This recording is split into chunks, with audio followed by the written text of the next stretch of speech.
Bismillah, alhamdulillah, wa salatu wa salam ala rasulillah. Welcome to another episode of Haqiqatjou. I am your host, as always, Daniel Haqiqatjou. And as always, we're going to be discussing the two least controversial subjects, religion and politics. So good to be with you for the third time this week.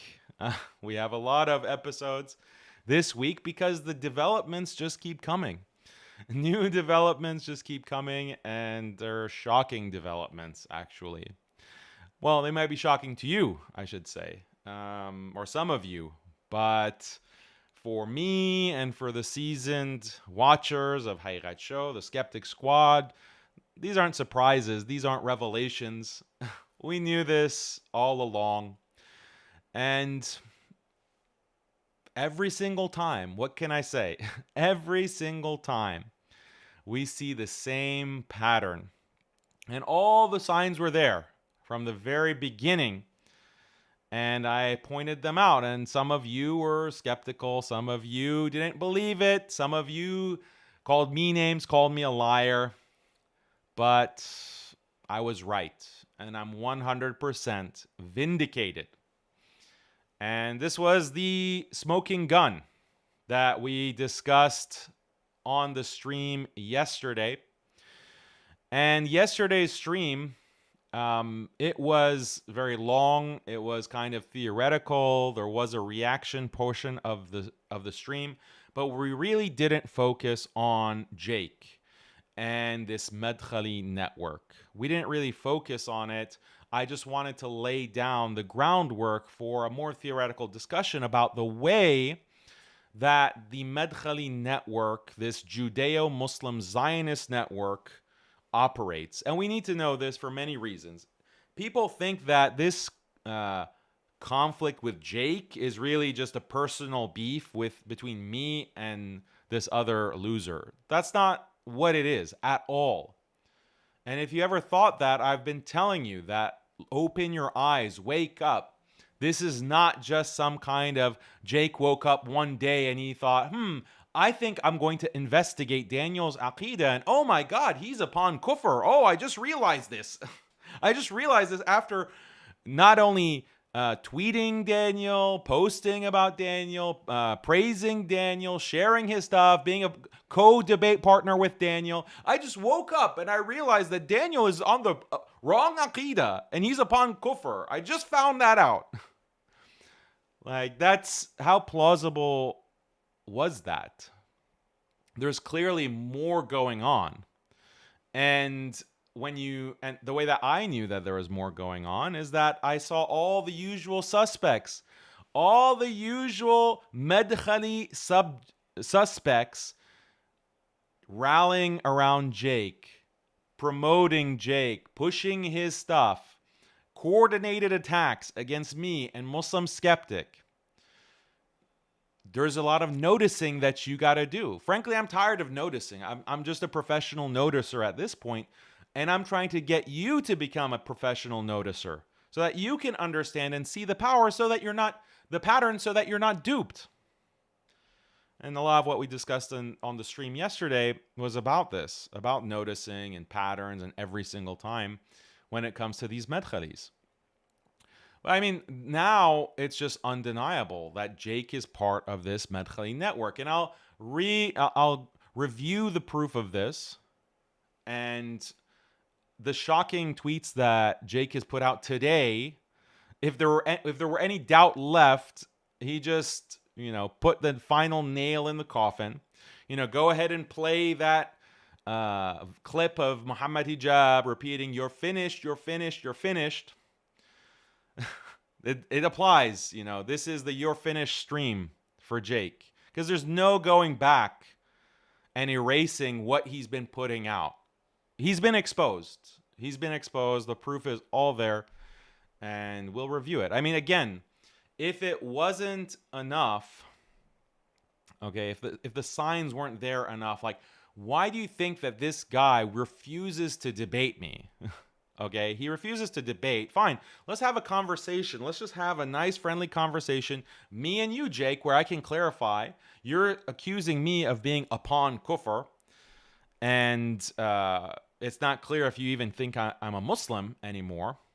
You say, I don't understand Tawheed. Well, let's have a conversation. I can explain, and you can give me your arguments and your point of view, and we'll have a good discussion and get to the bottom of this.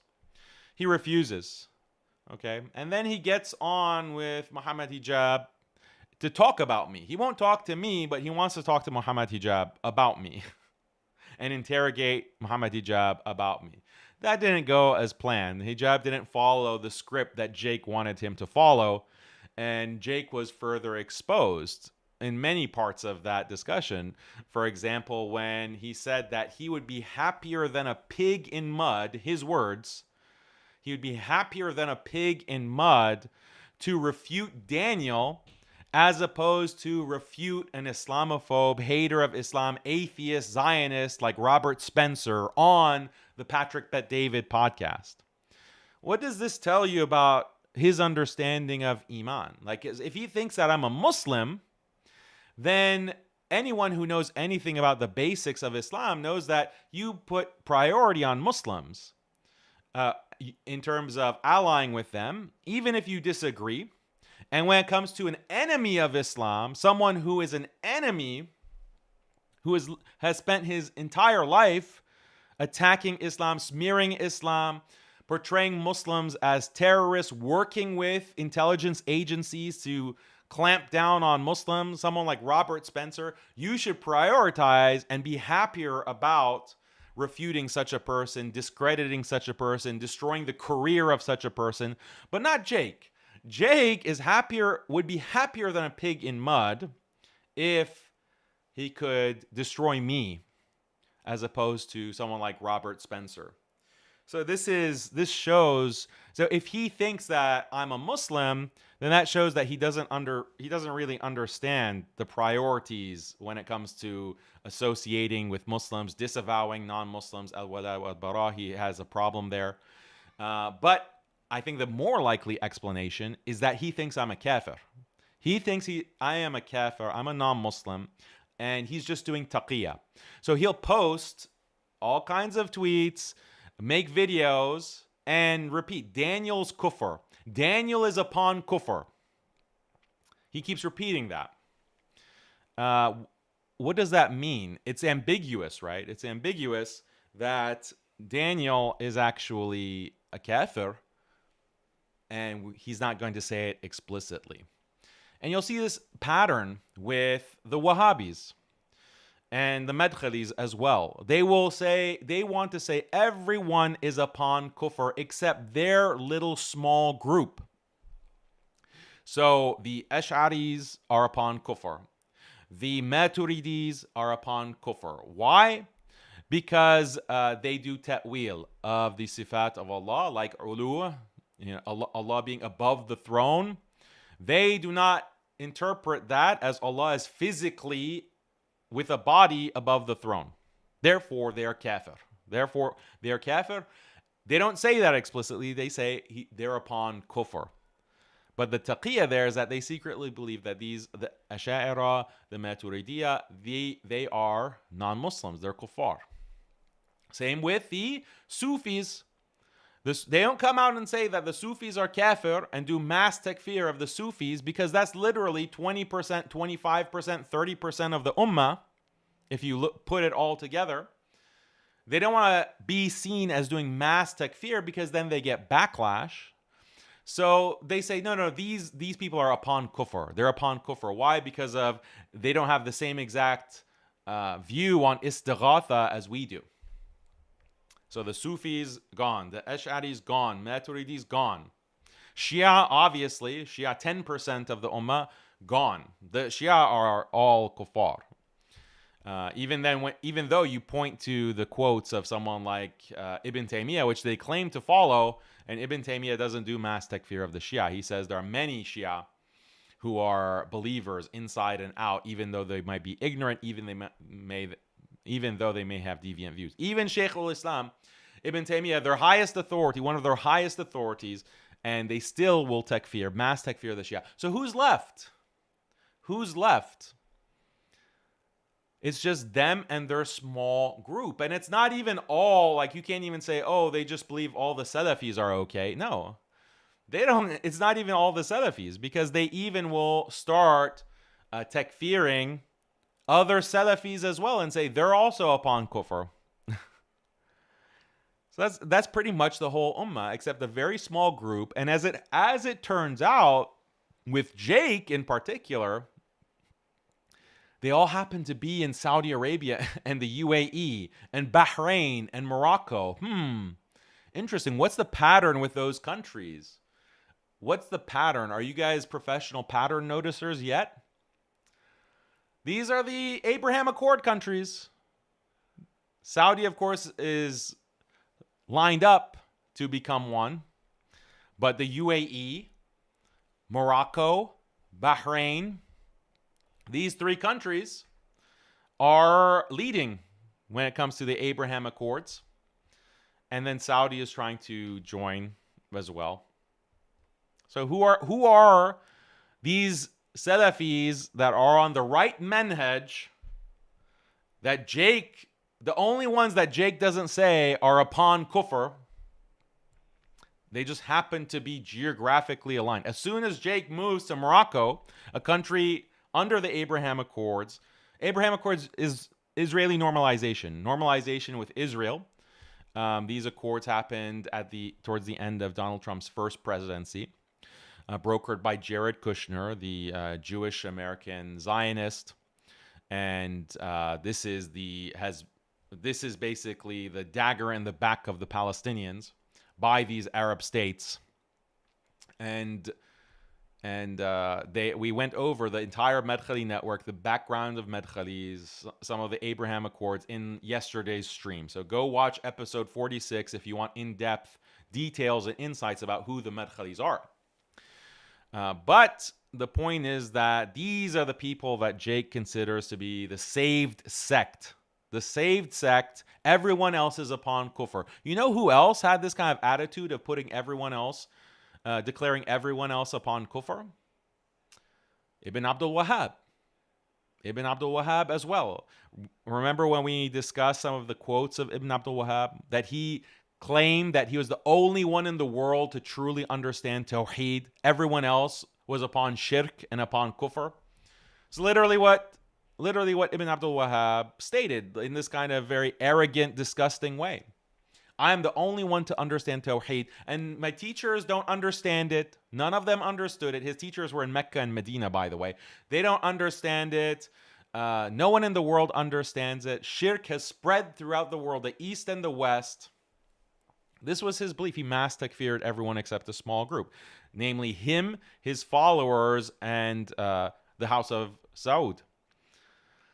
Ibn Saud, the patriarch of the Saudi tribe. So this is So what the MADKHALIs continue to do is spread this ideology of Ibn Abdul Wahhab, except they're a little bit more subtle about it. They're a little bit more careful. They don't come out and say what they really believe, that everyone is a kafir except us. They're more subtle. Everyone is upon kufr except us. Everyone is upon kufr. And what they're really signaling to everyone, when someone is upon kufr, unless you go further and clarify that I'm not saying that they're a kafir, you just are silent. You say they're upon kufr and then are silent after that. The immediate implication, the intended purpose of saying that is to takfir the person. And you might say, oh, this is not explicit takfir, whatever. I mean, I'm telling you their game. I'm telling you how they play this taqiyya card. So let's review what happened last night and the smoking gun. If you hadn't seen it from yesterday's episode, I know yesterday's episode was 5 hours, but we need to review. So again, we have all these smoking guns. He refuses to debate, refuses to have a conversation. He says he's happier than a pig in mud if he refutes me as opposed to the biggest Islamophobes on the biggest platform, PBD. Okay, so all of the contradiction, like he refuses to have a conversation with me. Then Adnan Rashid comes on and gets, you saw that. I don't need to say anything about what happened with Adnan Rashid. Like, he's crying about it and whining about it, unfortunately, on Twitter, and repeating this idea that I'm upon kufr. That's another thing. Adnan Rashid really exposed himself in different ways on that stream, and I don't need to say more about that. But he also said, if you remember, when I was talking to him, that Daniel, you don't understand Tawheed. Daniel, you are ignorant about Tawheed. Who else says something like that? Ibn Abdul Wahhab. That's literally what Ibn Abdul Wahhab claimed about the rest of the Ummah. They don't understand Tawheed, and they're upon kufr and upon shirk. That's exactly what Adnan Rashid has been saying as well. So these are truly Wahhabis. They're truly followers of Ibn Abdul Wahhab, but they do taqiyya. They don't come out and say, you are a kafir. They just say, you're upon kufr. You don't understand Tawheed. And imagine, I have been a Muslim my whole life. I've also been studying Islam for decades now. I'm almost 40 years old, and I don't understand the basics. That's what Adnan Rashid said. That's what these MADKHALI say, these Wahhabis say. You don't understand the basics. But again, they leave the takfir implicit, and they say the same thing about someone like Imam Ghazali, the great ulama. They say the same thing about Suyuti. They say the same thing about Ibn Hajar, Subki. They say the same thing about all of the Deobandi scholars. So you can study your whole life. Imagine, you're studying your whole life. You go to a Deobandi madrasa at age 13 or 14, and you study, and you become a sheikh, a alim, you become a mufti, you become higher and higher levels of knowledge. These guys, these YouTubers, or Adnan Rashid, still will think that you don't understand the basics of Tawheed. You are upon kufr because you don't understand the basics of Tawheed. Why? Because you don't accept exactly the positions that they have on what they consider to be aqidah. So we expose the idiocy of this perspective with Adnan Rashid when we pointed out how, when it comes to very core issues of aqidah, there is ikhtilaf among their own scholars, among these scholars that they claim as Wahhabis, even though they don't follow all of their opinions.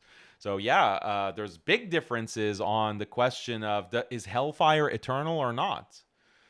All of the Hanbali scholars historically, virtually all of them said, of course. Isn't it explicit in the Quran that the hellfire and the punishment for the mushrikeen and the kuffar and the enemies of Islam, this is going to be a permanent punishment? They're going to be dwelling in the hellfire permanently. This is explicit nas in multiple places of the Quran. Ibn Taymiyyah says no. Ibn Taymiyyah says no. You can believe that the hellfire will come to the end. The punishment will come to an end. And I asked Adnan Rashid, do you think this is deviant? He said he refused to answer. He refused to answer. I can say that this is a deviant perspective and Ibn Taymiyyah made a mistake. That doesn't mean that I tabdi' Ibn Taymiyyah or takfir him. I just think he made a mistake in ijtihad, and you can have mistakes in ijtihad on aqidah and still be a part of Ahlus Sunnah wal Jama'ah. That's my position, and I apply it consistently.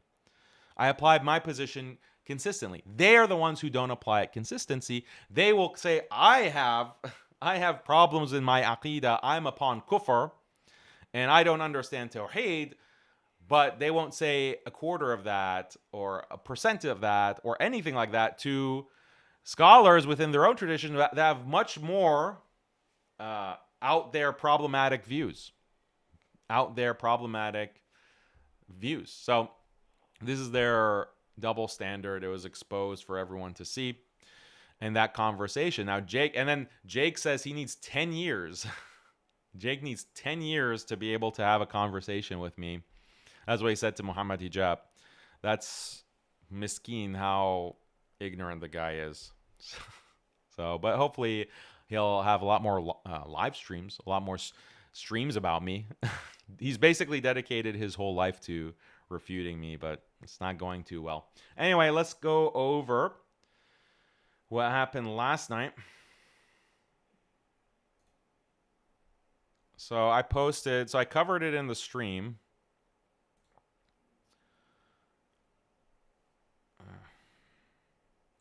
I covered it in this yesterday's stream on episode 46.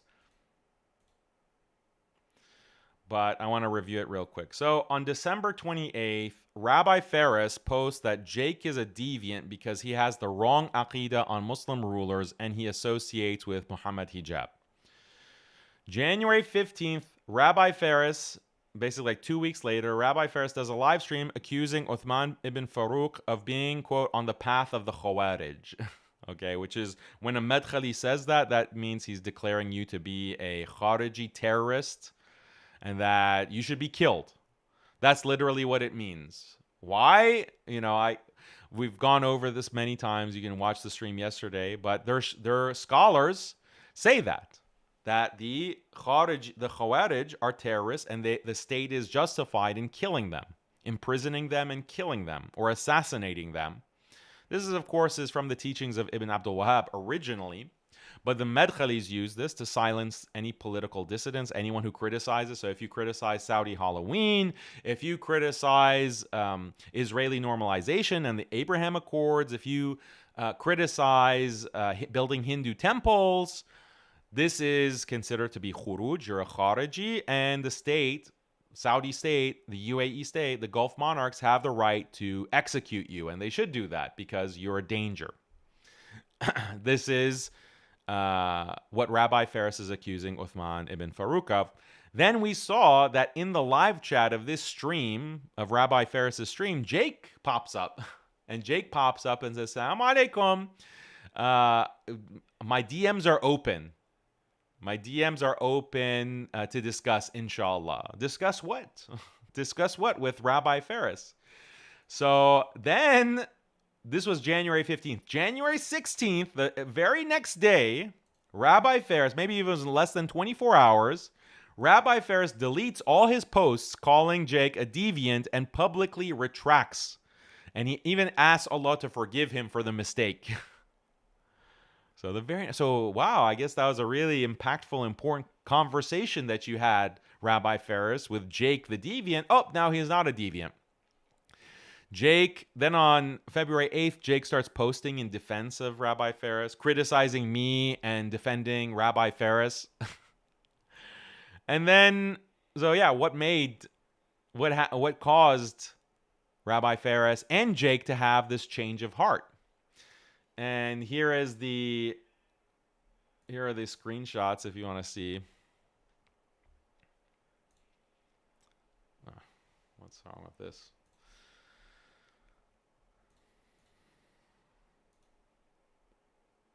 Man.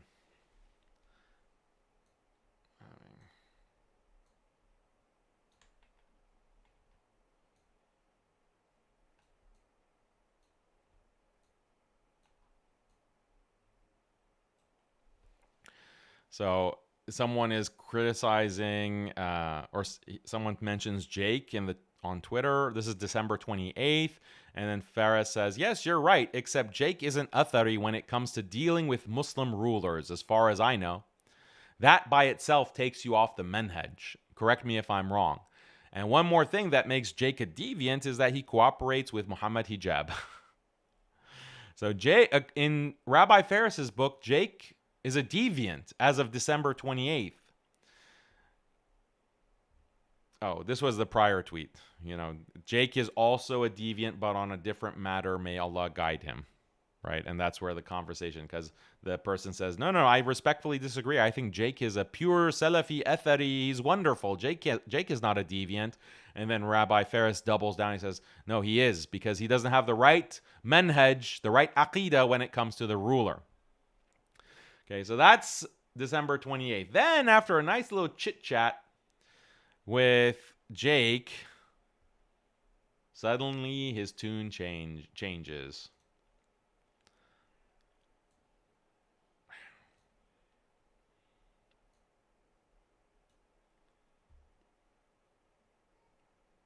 Dear brother, I have deleted everything I said about Jake. Disregard my statement that he's a deviant. May Allah forgive me and guide us all. So you see that, right, under red. So he went back and literally deleted everything from December 28th. This is on January 16th. So, yeah, what caused the change of heart? Now, I posted this last night, and Jake started freaking out. Jake started freaking out and saying the most ridiculous things, like crazy things. That are you trying to you're doubling down? Like, first of all, if this wasn't scandalous, if you weren't really embarrassed by being in cahoots with Rabbi Ferris, why didn't you announce it? Like, why wasn't it more obvious? But as soon as I call it out, as soon as I point out the paper trail exposing you, that's when you come out and start yapping about, oh, there's no problem. Oh, Daniel, there's no problem with, I don't alienate people, Daniel. Oh, you don't alienate Rabbi Ferris, the guy who is literally defending Zionism, the guy who is literally slamming the Palestinians, and on many occasions has called the Palestinian leadership terrorists. You're really going to have no problem with Rabbi Ferris, who said that boycotting Israel is haram, and came out with that fatwa, and it went viral because all of these Zionist accounts started tweeting it. Oh, a Muslim scholar says that boycotting Israel is haram. Like, this is the shaitan that Jake is now on good terms with, and Rabbi Ferris is on good terms with Jake, reciprocally. So then there was another... Yeah, so then I start posting, and then Jake responds. Look at this. I mean, how much more explicit? Daniel the lying shaitan is back at it again. He continues to try to create discord between myself and others. Don't create discord, Daniel, because I love Rabbi Ferris. He's my teacher. He failed miserably with Adnan and Farid. Oh, yeah, I really failed miserably. Now he's desperately trying to do so with Ferris. Yes, I made harsh statements about Ferris in the past. Oh, by the way, notice he didn't mention Muhammad Hijab in this. He failed miserably with Adnan and Farid. What about Muhammad Hijab? He doesn't get included on the list? Is that part of the agreement that you made with Rabbi Ferris? No more canoodling.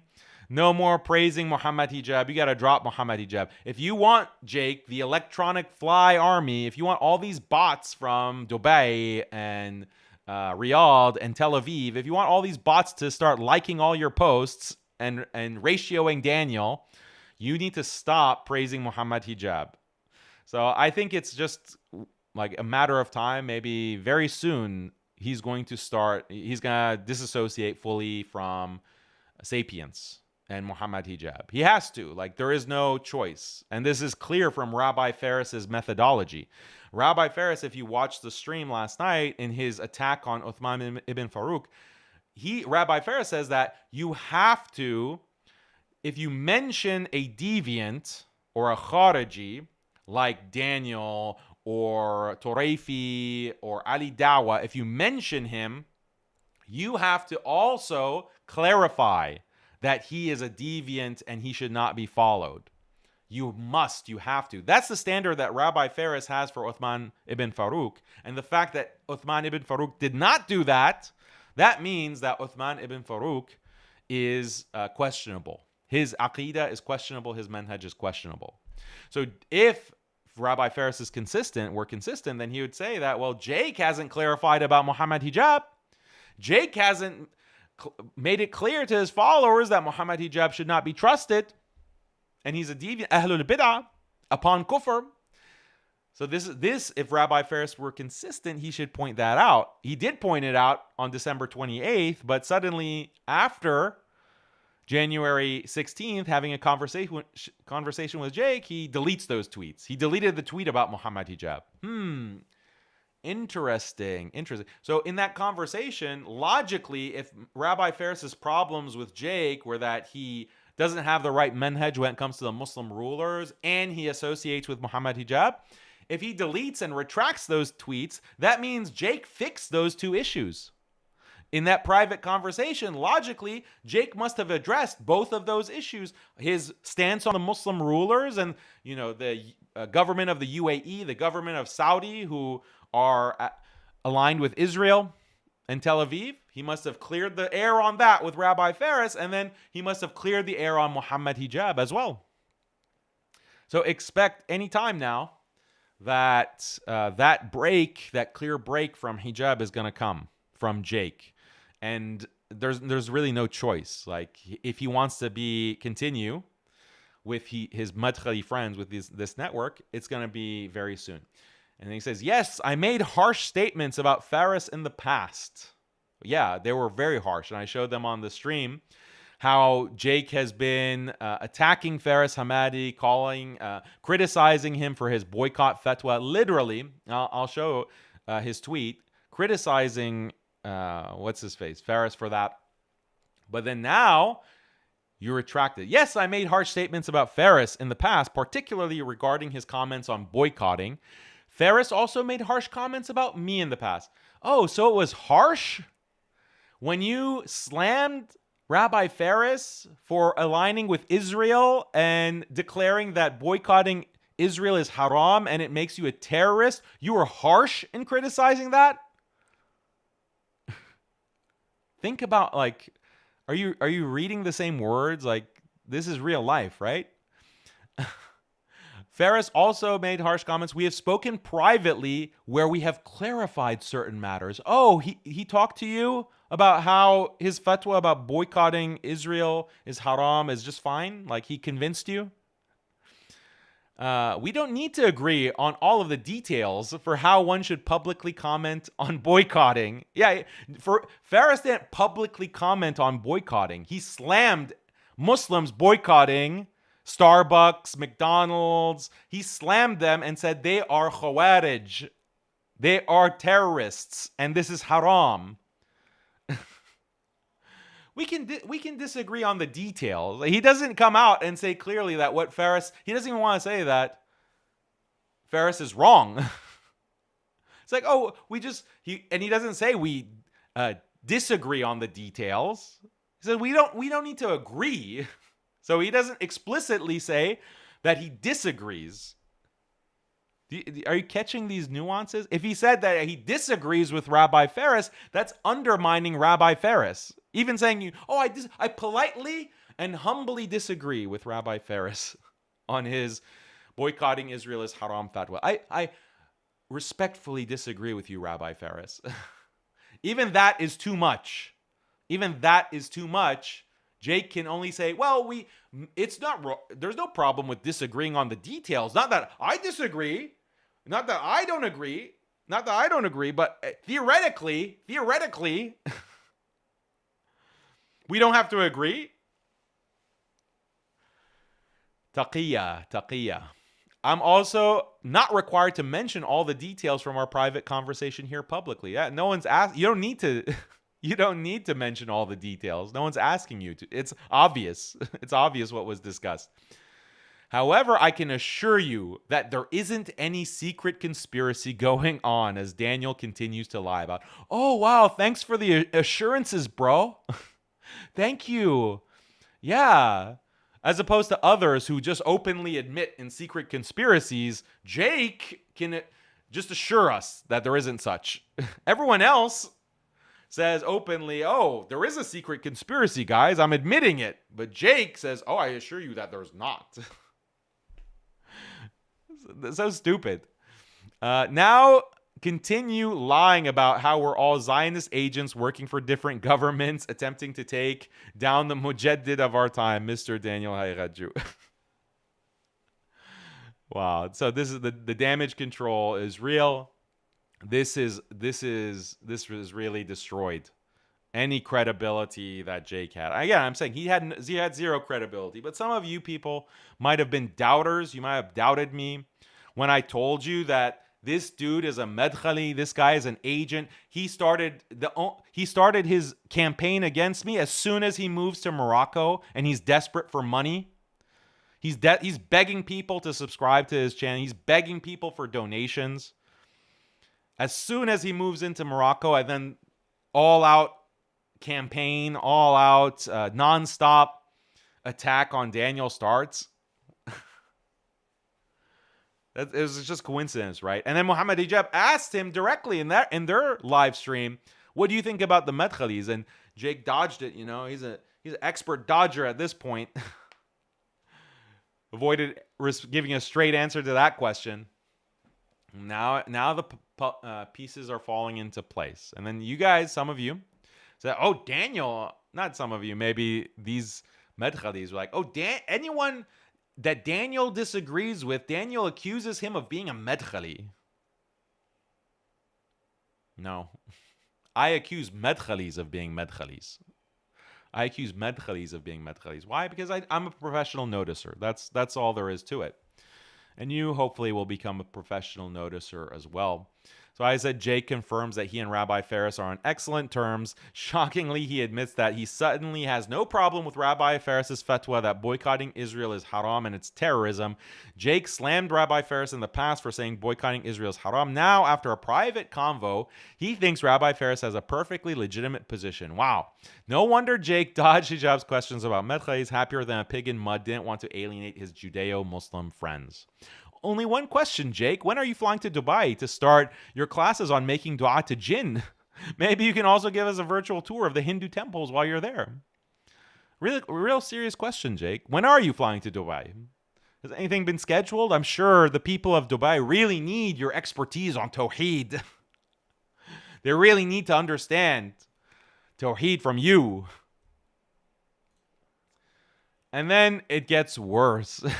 If you can believe it. It gets worse.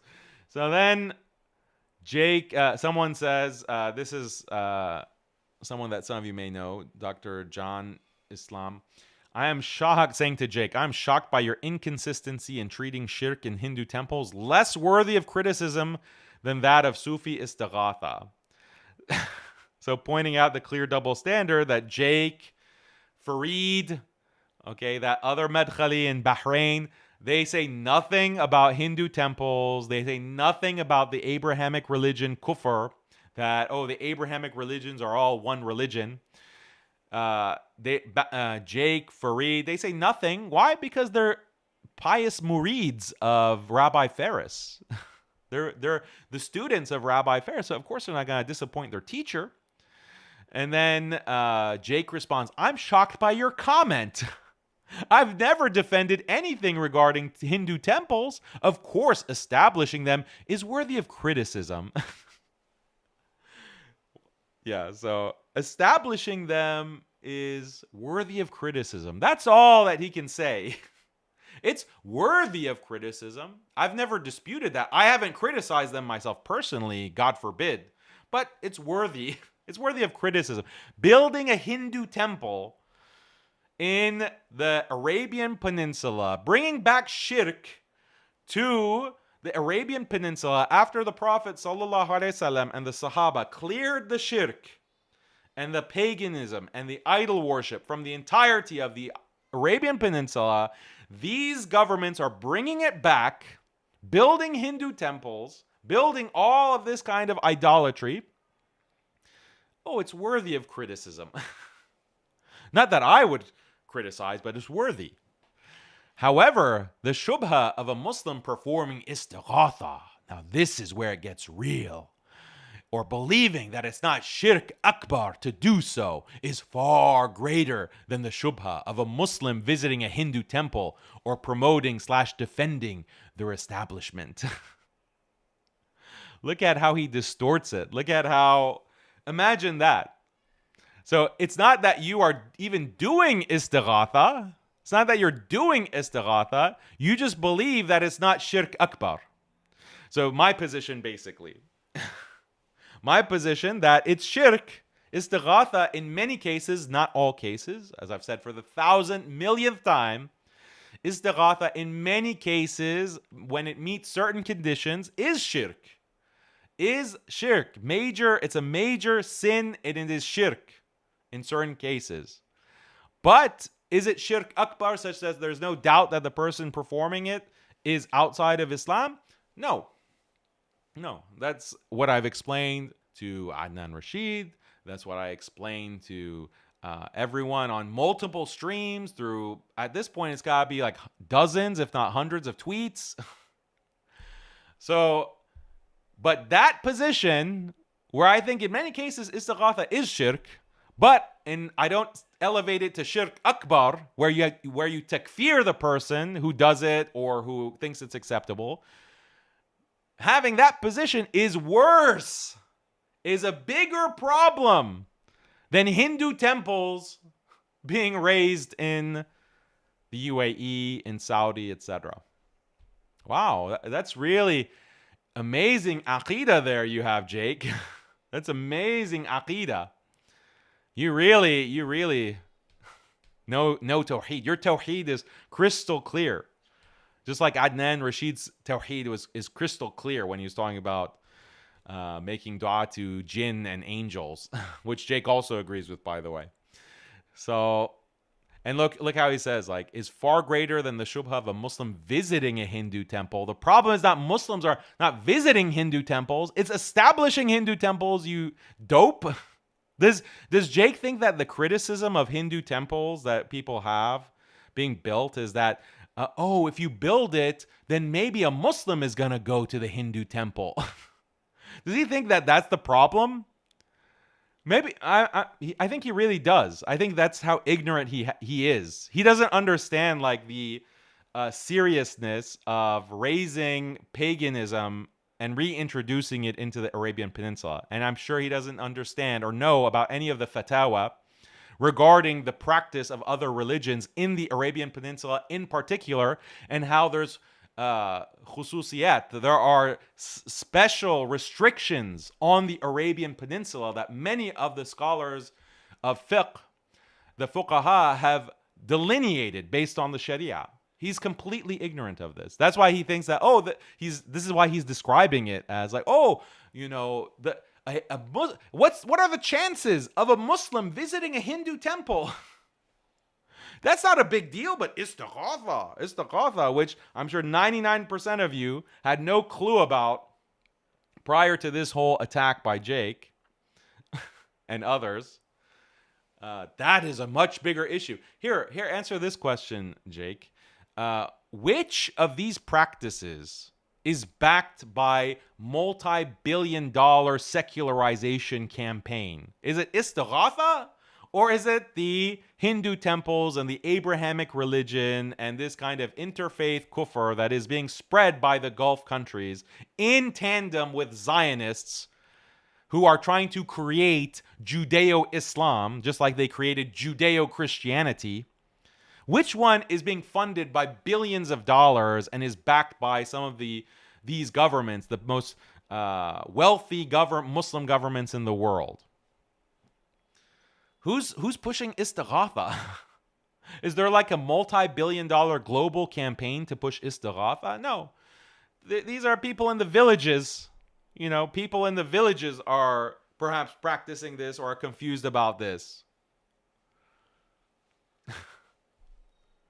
So he had no clue about Aqidah, his purported expertise. He doesn't understand why building a Hindu temple, reintroducing polytheism into the Arabian Peninsula, why that is such a huge deal, why that is such a huge crime, and a violation of Tawheed that threatens the Tawheed.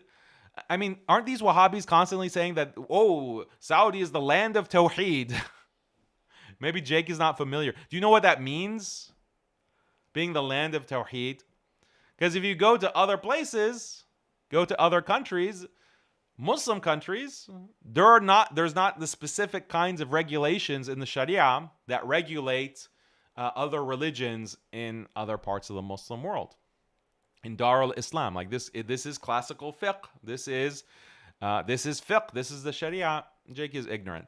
So even to the extent, not only defending Rabbi Faris's fatwa against boycotting Israel, but also even talking about Hindu temples, essentially defending Hindu temples. He's like, oh no, I never defended anything regarding Hindu temples. I'm just minimizing the issue. So that you'll stop talking about it. And you fall in line with the rulers, the beloved rulers. That's not defending it. Who's buying this? Like, really? I mean, all of his the people supporting him, if you look at the replies, and I've posted a bunch of them, they're coming from Saudi and the UAE. Just Saudi and the UAE. Look at this.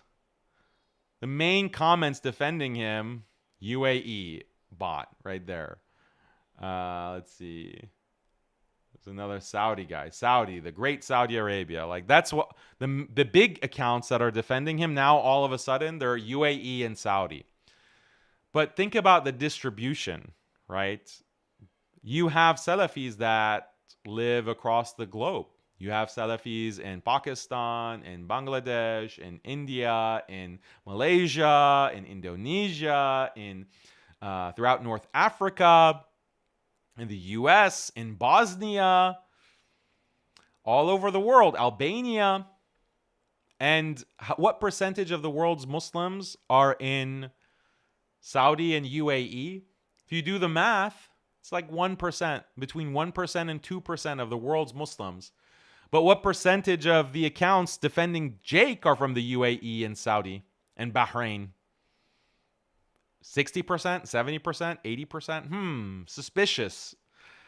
Something's not adding up. Something's not adding up with those figures. But, Daniel's a conspiracy theorist. Oh, that's a conspiracy. Yeah. So, there's also some funny memes that were shared as well that we can look at maybe later. But what about the rest? So, the rest of the MADKHALI network who have all come out to defend Jake. Let me just show you. Jake's been really chummy with Dollar Store Pitbull. You might know this Samsung vendor. He's a really good Samsung phone salesman. I presume. He thinks he is. But this guy Wedgedy, which you might remember from the Judeo-Muslims video where he's laughing at Palestinians, dying Palestinians, he's laughing and saying like, oh, basically, not verbatim, but, oh, you get what you deserve. You get what you expletive get what you deserve. That's what Wedgedy was saying, laughing. And clear-cut bootlicker lives in Saudi. And Jake is retweeting him with praise. And then he praises him. So this is Sheikh Yasser Hanafi criticizing Rabbi Faris, actually, by the way, about La ilaha illallah, where Rabbi Faris said, oh, Abu Jahl believed in La ilaha illallah. Abu Jahl believed there's no God but Allah. Remember that? So Sheikh Yasser is criticizing that, and then Abu Mus'ab Wedgedy comes in and says some nonsense as usual. You think any sane Muslim will learn Tawheed from an Ash'ari? When you know who Allah is, try to teach us then. So Sheikh Yasser he's ignorant of Tawheed.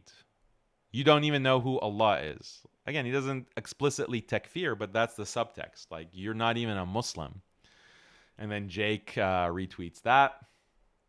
And then replies, this guy, meaning Sheikh Yasser, has been spreading lies for decades now. Oh, decades. He's been spreading lies for decades. You didn't say anything until you moved to Morocco, the Abraham Accord country. He's been correct on many... he's been corrected so many times, but still continues to lie about such matters. This is such a low-level argument. You'd think that he would have upgraded by now. I hate to face Allah on the Day of Judgment in his current state. Jake obviously has been running from Sheikh Yasser. Sheikh Yasser has said, oh, Jake, let's have a friendly discussion, and you can explain to me why the Ash'ari Aqidah is false. And Jake has been running. Will never agree to face anyone. And then Wedgedy says, I was asked by a masjid in his city to deliver a lecture on the reality of the Ash'ari. I obliged. Dude threw a fit and wanted me to either cancel it or debate him. He even wanted me to change the date to fit his schedule. I replied with a worthy rejection he can add to his CV. And then Jake says, unbelievable. May Allah bless you for your efforts, Sheikh Wedgedy. May Allah bless you for your efforts. This idiot lives in Riyadh. He travels all the way to the UK to teach about the dangers of the Asha'ira. This is the big thing affecting the iman of Muslims in London and Birmingham. This is the big danger to the iman is the Asha'ira, what the Ash'aris believe about istawa al arsh and ulu. He flies thousands of miles to lecture in English. He can't teach Arabic somewhere in Saudi, in Riyadh, to the local population. He has to travel for the most critical content, the most critical information, the Asha'ira. And then, may Allah bless you, Sheikh. May Allah bless you for your efforts. Wow, Jake, this is quite a lot of love you suddenly have for Wajdi. All of a sudden, as soon as you move to Morocco. And then for perspective, we have Sheikh Hassan Diddu, one of the foremost ulama in the world, who's also Salafi, by the way, who's also Salafi. Obviously, Salafis like Jake and MADKHALIs will vomit in rage at that description of Sheikh Diddu, but it's true. Like, they say he's an Ikhwani. He's an Ikhwani. He's a Sururi. He's a Hizbi. These dumb labels that they have to invalidate people. But Jake says, oh, Diddu, he's an innovator himself. He's Ahlul Bid'ah. He's a Mubtadi'. That's what Jake says about one of the foremost scholars, Salafi scholars in the world. So, but Sheikh Wajdi, oh, may Allah bless your efforts. May Allah bless all the Samsung phones you sold. All the Samsung phones you sold, Sheikh Wajdi. It's amazing. Maybe they have like a connection because they're both failed rappers. Maybe that's the love that Jake has. It's a kindred spirit, like a bootlicker, failed rapper. They just gravitate towards each other. And then here's Shamsi, Haqiqatjou, exposing his reality again. Oh, fresh off the presses, Shamsi. And then Jake says, my DMs are open. I'm happy to be corrected on my errors. Jazakallahu khair. Wow, so polite. Shamsi, please correct me. Please, Shamsi, my sheikh. My wonderful sheikh. Please. My DMs are open. The same thing that he said to Rabbi Ferris on the stream, remember? My DMs are open. Message me, inshallah. Rabbi Ferris, my sheikh. These are the leaders of the MADKHALI movement. Shamsi, Wajdi, Rabbi Ferris, Abu Khadija, the teacher of Shamsi. These are the people that are literally government agents, and we proved it in the case of Shamsi, being paid. And Rabbi Ferris obviously is a government agent of the UAE. Hardcore Zionists, Judeo-Muslims, attacking the Palestinians nonstop. Shamsi was drinking Starbucks and laughing at the Palestinians and laughing at the idea of boycotting with Ferris. Go watch the Judeo-Muslims video on our channel if you don't believe what I'm saying. And all the receipts are there about how callous they've been and siding with the Zionists over Palestinian Muslims. These are the people that Jake loves. My sheikh, Jazakallahu khair. May Allah bless you for your efforts. Oh, we don't necessarily have to agree on everything, me and Rabbi Ferris. Stop trying to divide us. Stop trying to divide us. So why are the leaders of this charge against Daniel, why are they from the Abraham Accord countries, right? Saudi is represented by Shamsi and Wajdi. The UAE is represented by Faris Hamadi, Rabbi Faris. Bahrain is represented by Jake's friend Farid. Farid responds. And then Jake himself is in Morocco. Morocco, Bahrain, UAE, Saudi. And they ramp up their attack on me, in the past year. And more intensely as soon as Jake moves to Morocco. Nothing suspicious about that.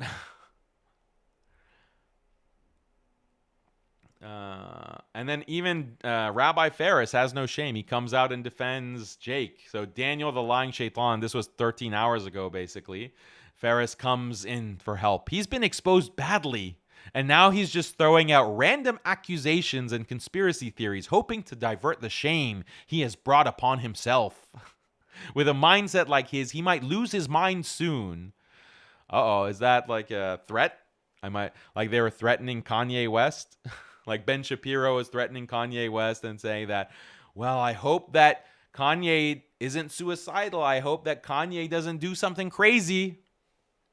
Remember that? Just last week? Ferris, the same thing. Like, oh, well, I hope he doesn't lose his mind and do something crazy. Is that a threat, Rabbi Ferris? So, yeah.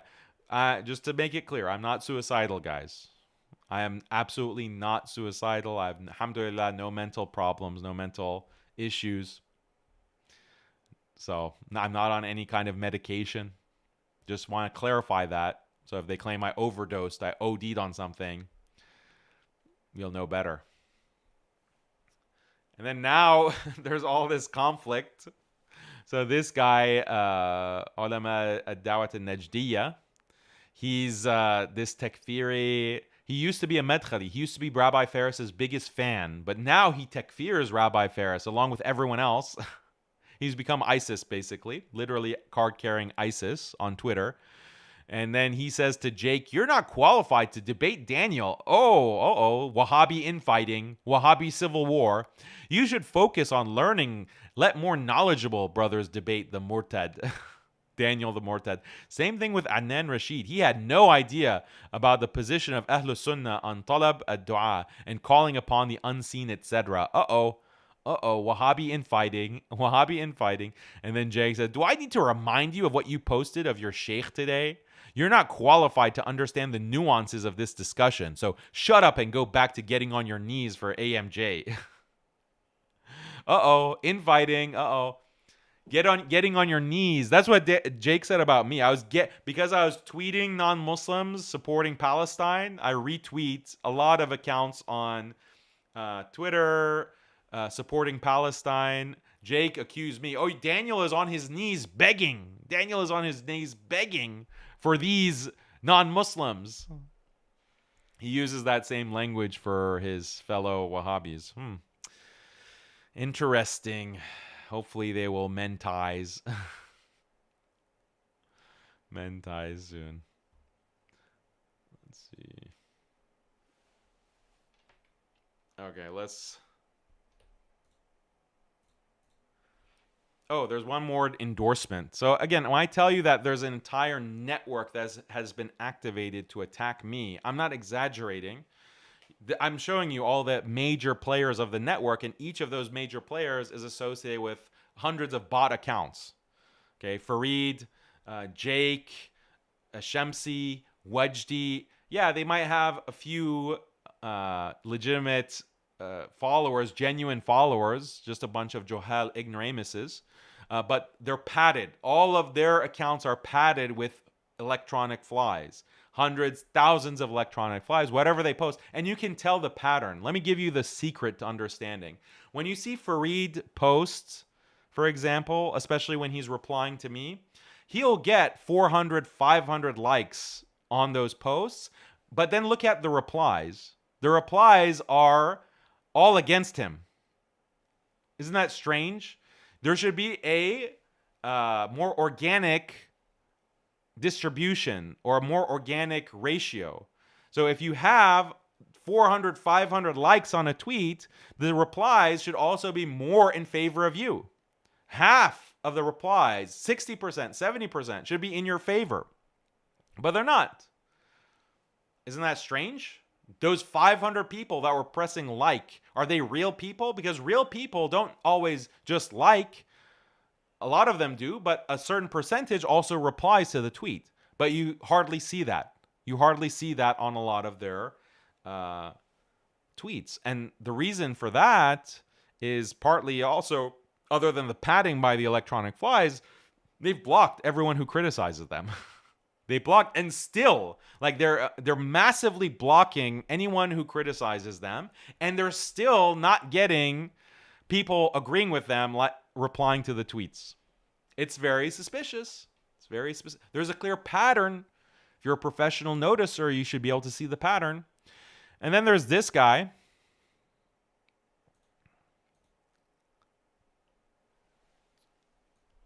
If you don't know who this is Muhammad ibn Shamsuddin, another shaitan, and he only speaks Arabic mainly, and he has caused so much fitna in the Arab online sphere, Arabic-speaking online sphere, because he was basically unknown, no followers, and then within a year he's blown up, almost 1 million followers. And I believe that he is in Europe. I believe that he's in Germany. And he became famous for what? It's not clear. What he became infamous for is that he was takfiring Imam Nawawi. He comes out and says Imam Nawawi is actually a kafir. He's a kafir mushrik. Have any of you read Riyadh al-Salihin, the collection of authentic hadith? One of the most famous collections of hadith in history that you can find in almost every masjid. That's by who? Imam al-Nawawi, rahimahullah. No, he's a kafir mushrik, says this bum, this donkey. And takfirs many ulama. Suddenly, he's world famous, 1 million subscribers on YouTube. Oh, wow. What is it? So who does Muhammad Shamsuddin recommend? I wonder. Who does he support? And there's this random video that he released just a couple of weeks ago. Listen to this.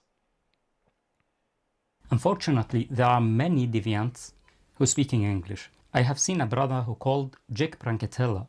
He have an account on X and on YouTube, and he talking about the correct aqidah of As-Salaf al-Salih in English. Also, I suggest you the channel of Sheikh Abdurrahman Dimashqiya on YouTube. Unfortunately, there are many deviants who speak in English. I have seen a brother who called Jake Pranketella. He have an account on X and on YouTube, and he talking about the correct aqidah of As-Salaf al-Salih in English. Also, I suggest you the channel of Sheikh Abdurrahman Dimashqiya on YouTube. Unfortunately, there are deviants in English. Why do you care? You're not even speaking English. All your content is in Arabic. Are you going to also point out the deviants in Urdu and maybe the deviants in Turkish and the deviants in Malay and the deviants in Bosniak? Like, point out the deviants in every single language. Oh, no, but you point out the deviants in English, he's referring to me. And who is talking about the correct aqidah? Jake. Jake. So transparent. So this entire network has been activated around the world to attack me. Okay, and I've shown you the receipts, and it's so transparent. And then we saw Uthman bin Farouk is now being attacked as a Khariji, probably because they wanted him to call me out by name and denounce me by name, and he's been hesitant, or he has refused.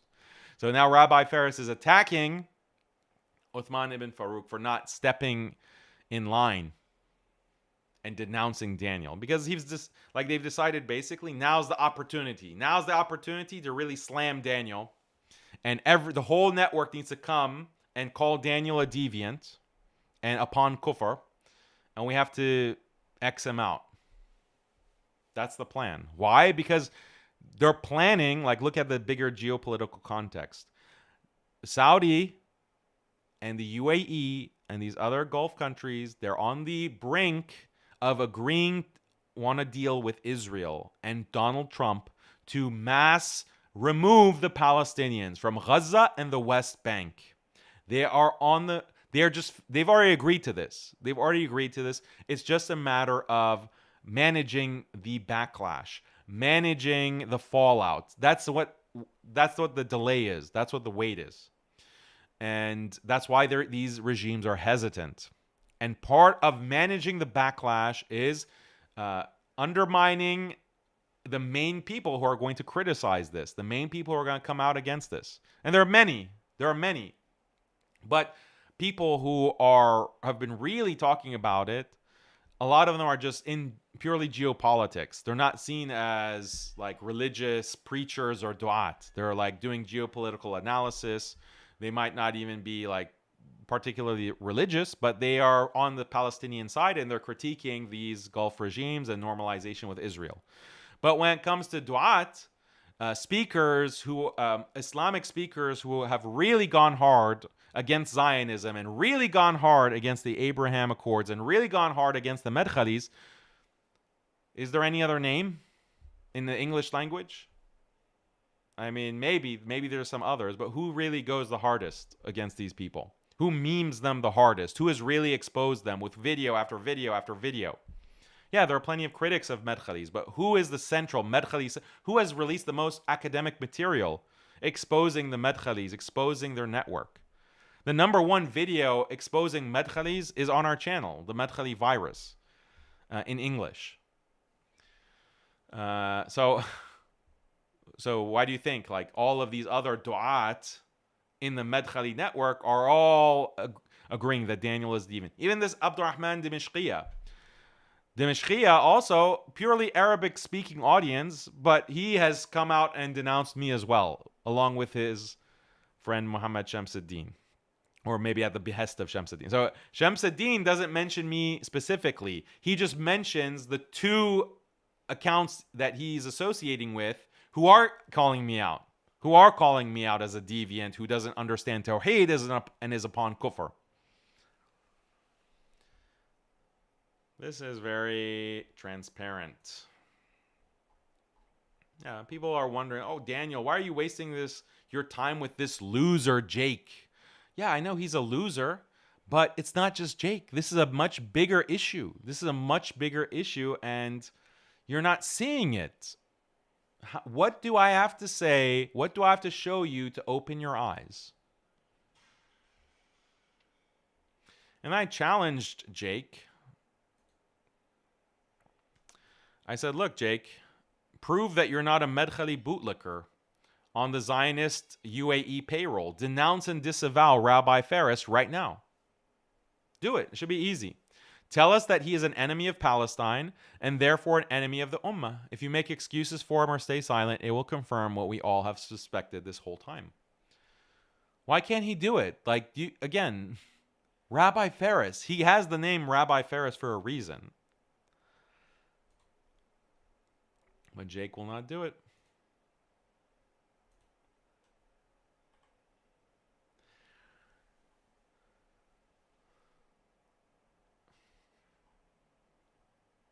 Yeah.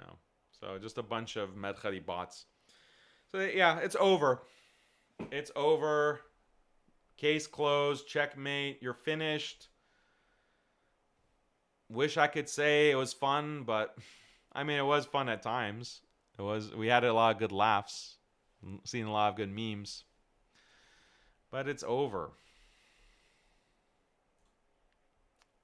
How can you take these bots seriously?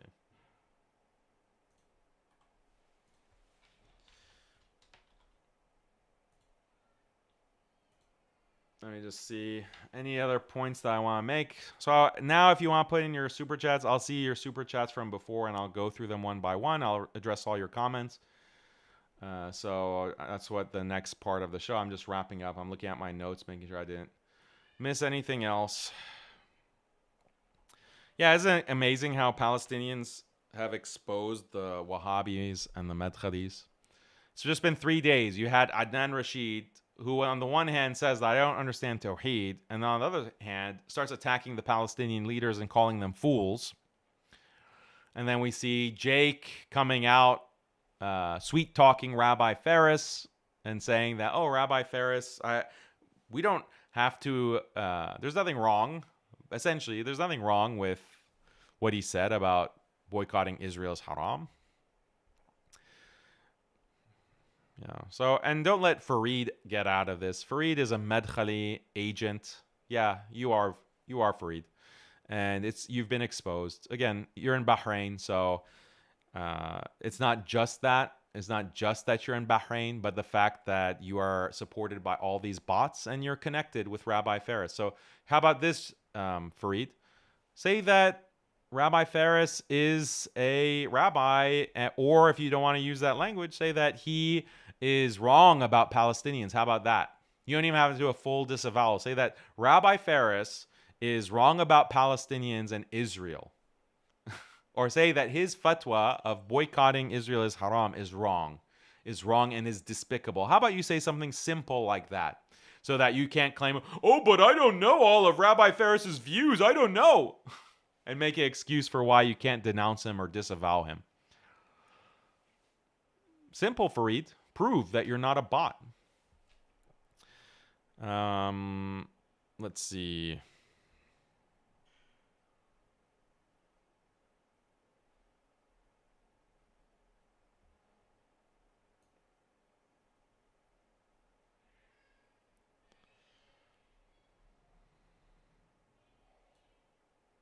Okay.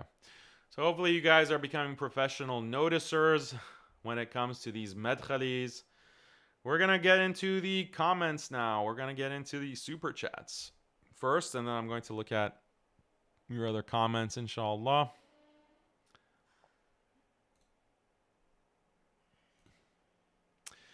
MashaAllah, where do you get the energy? Allah yabarak feek. Thank you, Muhammad Reads Books, for your super chats. Yeah, it's been a grueling 3 days, 4 days, but when things come up, you have to cover it, you know. The Abraham Accord affiliates working so hard to break you. Yeah, they are trying their best, but alhamdulillah, with the support of all of you, we're able to repel this shameless attack from these Judeo-Muslim Zionists. But they've been exposed. It's over. Like, let Jake yap all he wants. Oh, Daniel, you don't know that. Let him yap all he wants. Now we know what's really behind these attacks.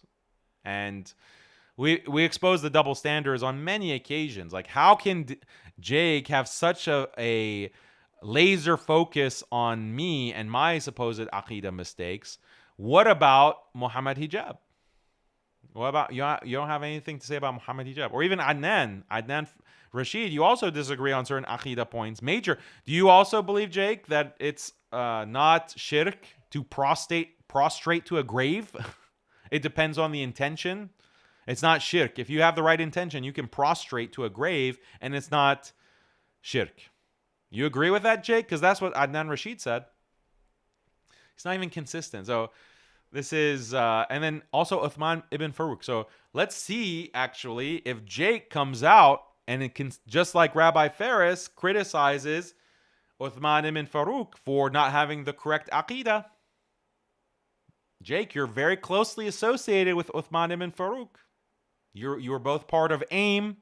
You've shared his stuff in the past. You know, so you need to clarify. Is Uthman ibn Farouk on the correct manhaj, on the correct aqidah? Rabbi Faris, your teacher, says no. Your beloved associate, Rabbi Faris, says no. He's upon the path of the Khawarij. So what do you say, Jake? You're a problem of Zionists, so stay firm. May Allah protect you and give you strength. Ameen. Thank you, Jalaluddin. Really appreciate your super chat. It's very kind of you. Gotta do an Aqidah check on everyone on stream right now. Yeah, I'm sure there are a ton of bots on stream right now.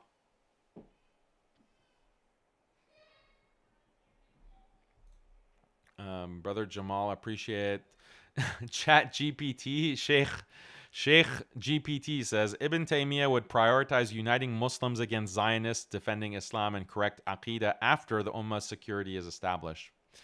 Wow, Sheikh GPT has a lot more sense than these MADKHALI bootlickers. Immortal technique, unity of Muslim Ummah is what we want. Yes. Crazy how Jake is added to the MADKHALI club just like that. If you spoke good about the Gulf rulers, you'd get a VIP membership. Thanks for exposing them. Yeah, there's a lot of money to be made. There's a lot of money to be made from the Gulf, from Zionists. You just have to sell your soul. It's scary.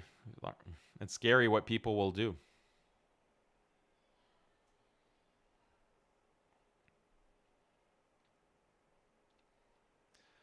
Yeah.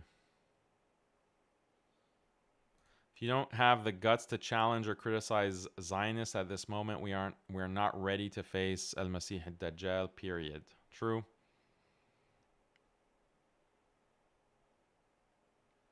Is he qualified to give these opinions fatwa? No, obviously.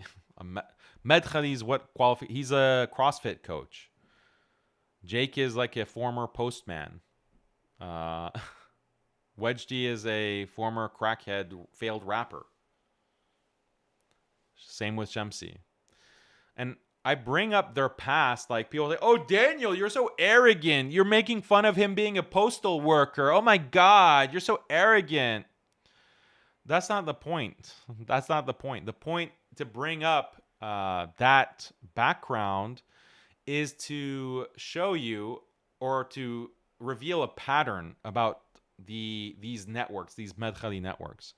The MADKHALIs target people who are in tough positions. They target people who are desperate for whatever reason. Desperate for money. They need money.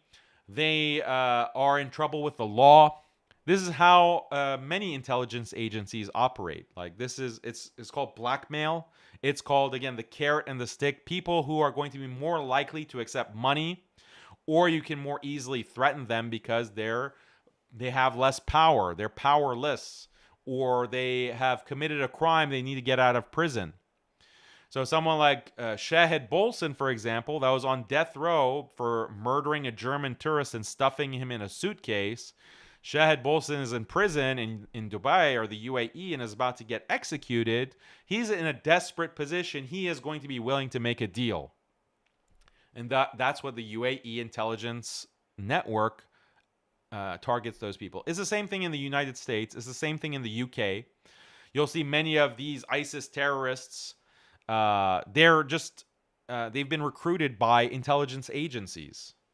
They're former criminals. They're former drug addicts.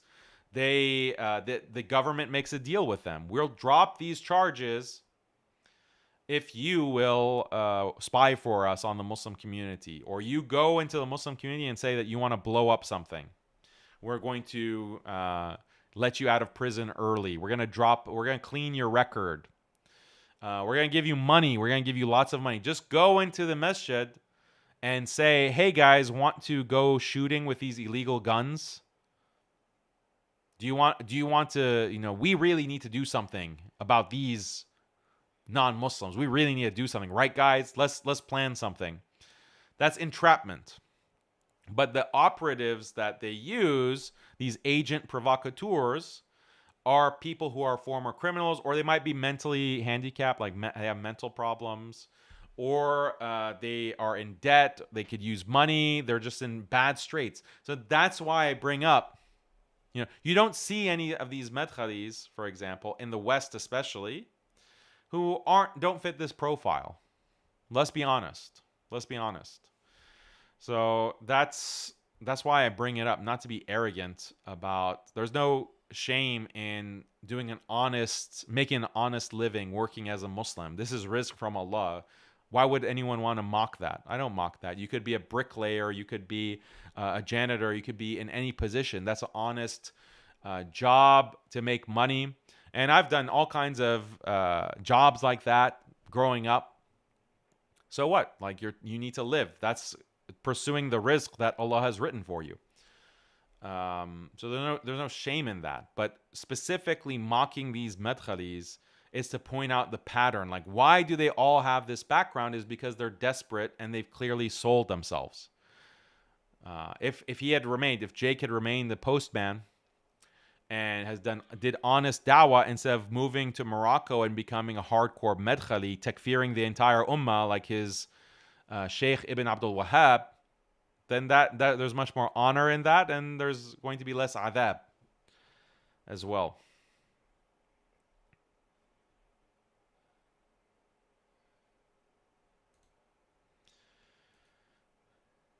Jake's MS plea the opening to win him over. I am not sure what that is referring to. You're facing financed operatives. May Allah increase your strength. Thank you, Abdi. Appreciate it. Kim Jong wins. I appreciate you too, bro. Really thank you for that super chat. But I'm not sure exactly what you mean. Give me a second to look in the regular chat, and then I'll, if you have a follow-up. They would abide and by and justify the Yahud no-hide laws. Yeah, they do. They already do, basically, pretty much. If they could, they would off you and take your family as slaves. They did this in Ta'if before. Yeah, that's what Ibn Abdul Wahhab's followers did. They massacred the people of Ta'if. You'll see more about that in the upcoming documentary.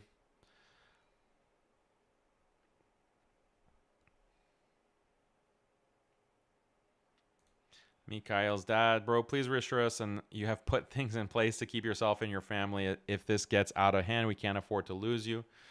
Don't worry, bro. Inshallah, whatever happens, it's in the hands of Allah. There's nothing to worry about. There's nothing to worry about.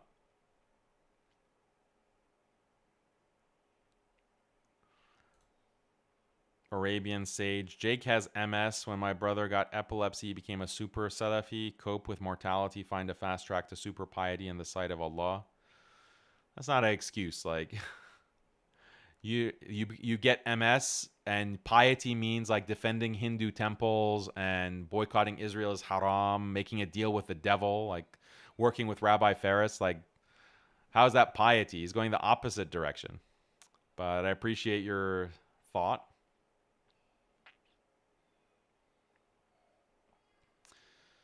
Zayd, for those who mass takfir the Shia, Jafar Sadiq, the sixth Shia Imam, was a teacher of Abu Hanifa and Malik ibn Anas. May Allah unite the Ummah.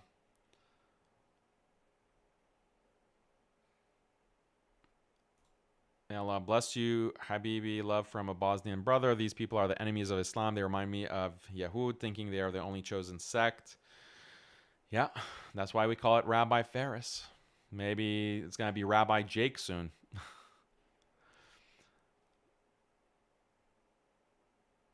See, Abu Maryam, appreciate it. How about Akhida checking the ruler? No, we can't do that.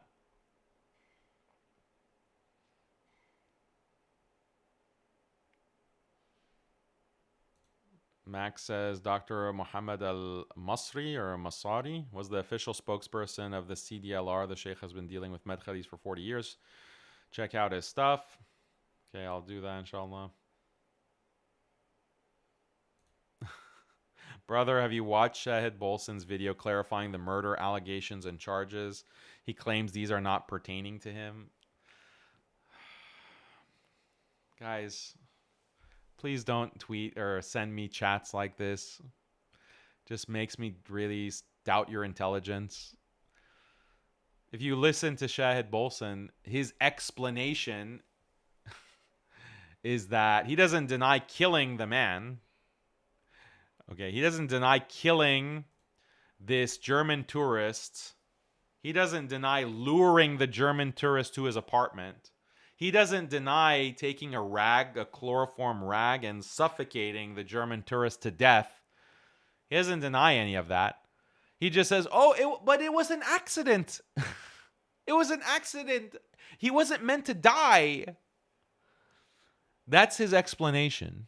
And he says that he was convicted in the UAE, but then after 7 years, the UAE judge or the UAE authorities allowed him to explain his side of the story. That, it was an accident, guys. And then the authorities were like, wow, sorry about that. We didn't know that was just an accident. Oh, you're free to go. You're free. Right this way, Mr. Shahid. We're so sorry. We're so sorry. We imprisoned you for 7 years and tortured you in our dungeon. It was all a big misunderstanding. That's literally his explanation. So if you believe that, then I'm sorry, but it's not a good look. You're too gullible, I'm afraid. You're too gullible. How do you accidentally take chloroform. Chloroform can very easily kill you, because if it's on your face and you breathe in too much of it because you're shocked by the attack, you'll die. This is what Shahed did to this random German tourist. He smothered him with chloroform. Then when he died, he stuffed the body. Okay, if it was an accident, why don't you just call the police? Why don't you say, oh, police, please, there's an accident. What kind of accident is there? So his explanation is that this German tourist started getting rough and started getting violent. So to defend himself, he smothered him with chloroform. What? If someone comes to your house, like someone is just visiting your house, and then they get violent, do you have like a random cloth, like a random rag of chloroform just sitting there on the table to defend yourself? I've never seen like an accidental chloroform killing. Like, oh, thank God there's this random vial of chloroform in a cloth here that I can use to defend myself in this sudden situation that I did not anticipate. Just use your head, bro. Use your head. And what do people even see with Shahed Bolson? That's the question I have. Like, even forget about this checkered past. What has he said that's so brilliant?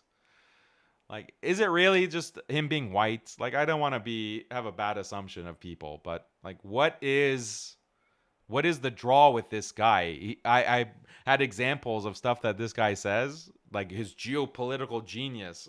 It's nonsense.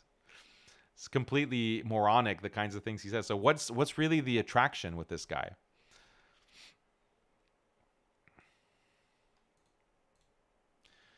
MADKHALIs hide behind secondary Aqidah issues to push for normalization and tyranny. Love you, bro, for the sake of Allah. Your Arab brother appreciated. BXC, that's very nice of you.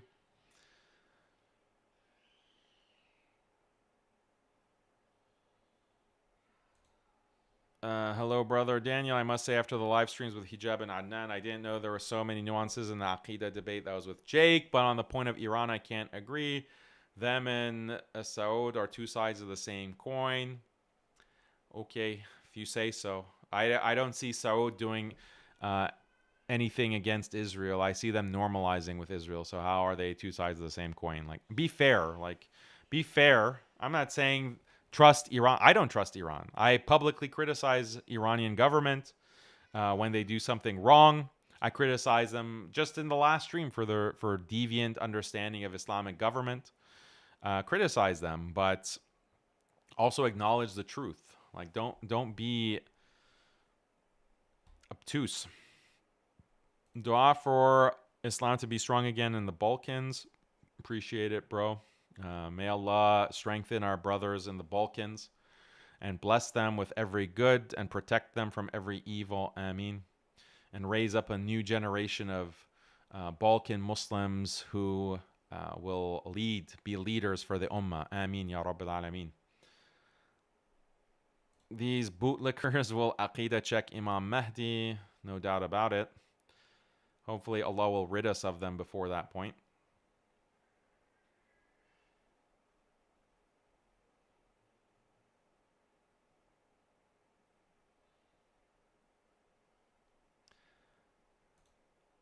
If they have zero qualifications, we should disregard their opinions, as the Quran says. YouTube messes up the writing on my screen, so I can't read it. وَإِذَا خَاطَبَهُمُ الْجَاهِلُونَ.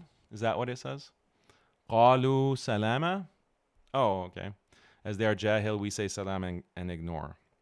Yeah, so this is the approach to the Juhala, the Juhal, as it mentions in the Quran, that's an approach for Juhala. When it's just a jahil, ignorant person, okay, ma salama. They said, that's what the believers say. They say, okay, salam, you're ignorant. There's no need to waste time arguing and debating with you. But this is not the case when there are a coordinated attack that are trying to put a psyop on the entire Muslim community. And this has happened periodically throughout history of Muslims. Yeah, they're johal, but that's not the only characteristic that they have. They might be khawarij, they might be munafiqeen, they might be agents, and they're causing issues, problems that has to be addressed. You can't just, refer to this ayah and say salam and go along and ignore. No, you have to address it at a certain point. It becomes critical. Okay, so that's hour and a half stream. I think that is plenty. Yeah, Daniel struggles with reading. I told you, like the text through YouTube, it gets messed up. You want me to read Arabic? You think I don't read I don't know how to read Arabic? This is such a stupid thing. Bring Jake, okay? Bring any of these people and let's see who knows more Arabic. Who can read more Arabic? Go to my channel. I have many videos of me reading Quran and reciting Quran. I can't read Arabic. Are you an idiot?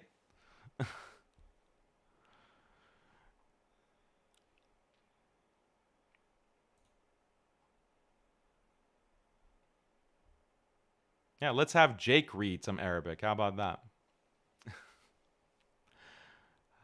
Require that of him first, or any of these other madkhalis that you're constantly promoting. Let's see what kind of Arabic they have.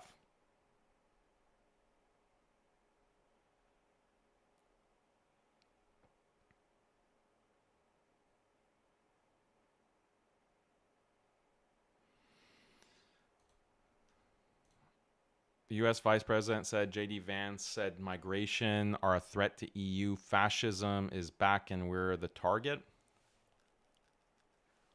Muslim ruler silences complicity. I don't know what JD Vance said, but I'm not surprised. He's a Zionist shill. So, of course, he's going to start towing the anti-Muslim line.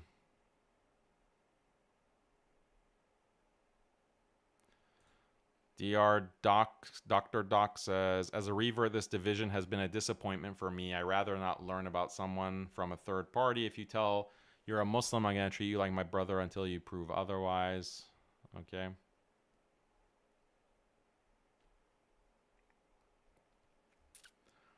Yeah, what you see, yeah.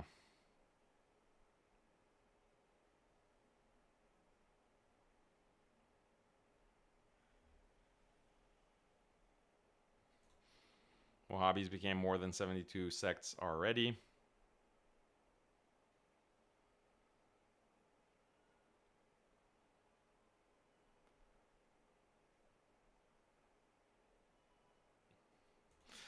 Can we learn Arabic from the jinn? That's a good point.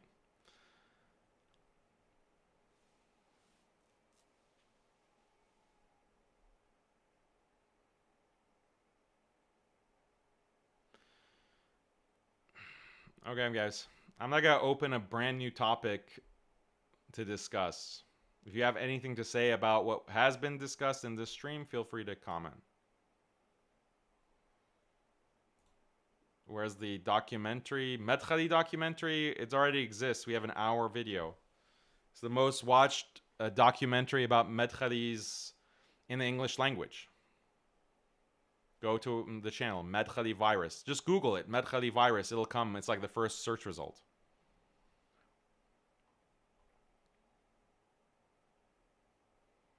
Wedgie said a Saudi princess funded him, LOL.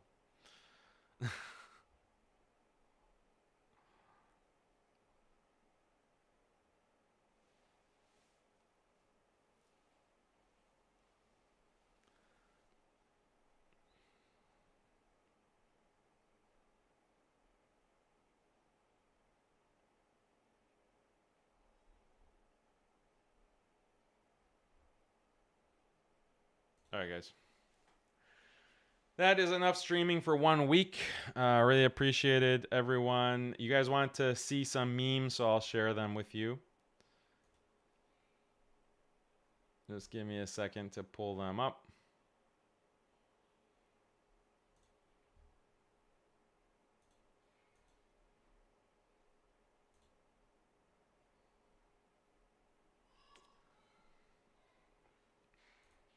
There are some funny ones.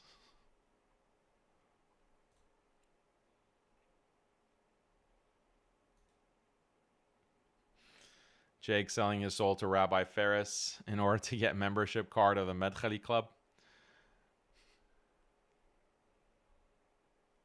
Watching Jake getting exposed. Before Moroccan shekels, Jake slamming Rabbi Ferris for... Do you own a McDonald's or Starbucks, or maybe you have stock in those companies, Rabbi Ferris? You seem to be more worried about whether or not Muslims are eating Big Macs for lunch instead of whether or not our Palestinian brothers and sisters are alive to eat lunch. Wow, what a great tweet. What a great message, Jake. What a great message that you have against Rabbi Ferris. But then, oh, what happened? After Moroccan shekels, you message him, my DMs are open if you want to discuss, inshallah. Wow, so much respect. Boycotting is haram. Obey rulers who normalize with Israel. When I'm in a bootlicking competition and my opponent is Jake. It's a good one. Friendship ended with Daniel. Now Rabbi Ferris is my best friend. It's a really good one too. Jake and Rabbi Ferris right now. It's a good one. That's their private conversation that we don't need to know the details about.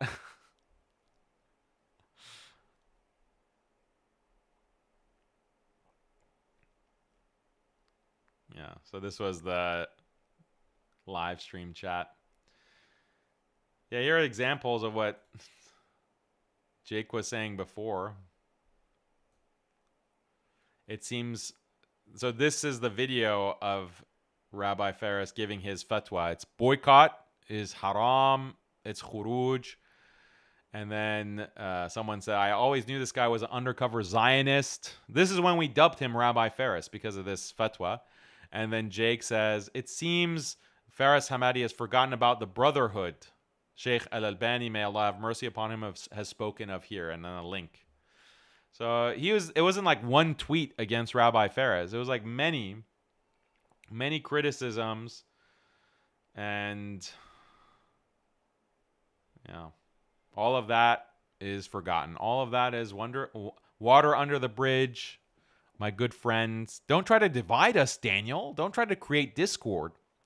So you should see Rabbi Ferris as part of this network with Jake, with Fareed, with Adnan, unfortunately, is exposing himself. Shamsi, obviously, Wejdi. They're all part of this network. They're all part of this network. And the more people come out now in support of Jake, you know what's happening behind the scenes. And we exposed that in episode 46 with that stream. You saw how it works, and I explained to you very carefully. So don't ask me a question like, but Daniel, how are they all on the same payroll? You think they're all getting paid? No, it's not about being paid. It's about a operation of coercion, intimidation, threats, the carrot and the stick model. That's how you get these du'at, these speakers, to follow your agenda and to teach Islam according to your political program. That was the whole point of yesterday's stream. I explained in detail for 5 hours. So you can go, if you're interested, you can watch it. I think that's one of the most important streams, one of the most important episodes that I've ever done yesterday.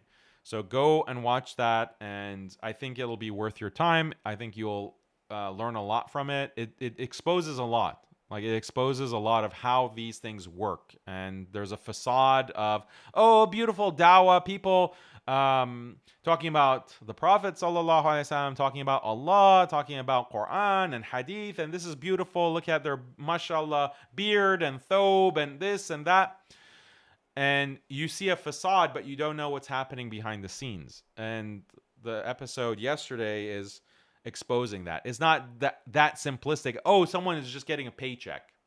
Yeah, that is a big part of it. Someone is oftentimes literally getting a paycheck, but there's more to it than that. You can control people with more than just a paycheck, is what I'm saying. So I hope that makes sense, and go check out the stream, inshallah.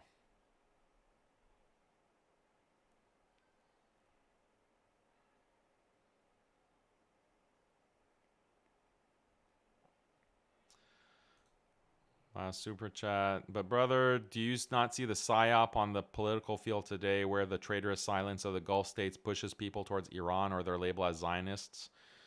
What a coincidence. I don't get it. So the Gulf states are in on it to get people to side with Iran? Anyway, my brain is fried. I was up early today. Immediately after Fajr, we had to go to a tournament for the kids, jiu-jitsu tournament. So I was there with the kids, and it's loud and a lot of parents, and so my brain is absolutely fried. My kids did well. I'm proud of all of them, mashallah. They did a great job, won a lot of matches, mashallah, won a lot of medals, alhamdulillah. So, but I'm a little exhausted. I just had to do this stream to cover the news. And yeah, inshallah, there's going to be documentaries coming out. There's going to be on Wahhabism, exposing more of this cult. We'll see what develops. There's also sectarianism video that I'm writing, and then maybe another video on istighatha, maybe. But definitely the two, the Wahhabism documentary and the sectarian, those are critical. Those are crucial. On istighatha, I've talked about it enough, I think. A lot of streams, pretty much what was a debate with Adnan Rashid, 5-8 hours together. It's like over 10 hours of content on that issue. Like, it's enough. It's not something that is so important. But I don't know. Maybe I'll decide if there's enough. If you really want that documentary or an analysis of istighatha, going over what the scholars have said traditionally, if you really, really want that, put that in the comments. And if there's enough interest, then we can maybe work on that and do it. People are saying, can I contribute an article to your website? You can always submit articles. No problem. Submit an article. If it's good, we'll consider it. We could publish it. But the contact for the for us is in the, if you go to the YouTube description of the channel, there's an email address. Email that, and we'll try to get back to you. Don't forget to subscribe to the newsletter. The link is also in the description below. Okay, guys. Again, appreciate all of your comments. Let me know what you think, how disappointed you are with some of these MADKHALI bots and how they are really destroying the ummah with constant aqidah checking, civil war, and throwing our Palestinian brothers and sisters under the bus for the sake of Israeli Zionist agenda. That's why our thumbnail has the Israeli flag in the background with these Judeo-Muslims represented. Hope you enjoyed it, and inshallah we will see you on the next one. Assalamu alaikum wa rahmatullahi wa barakatuh.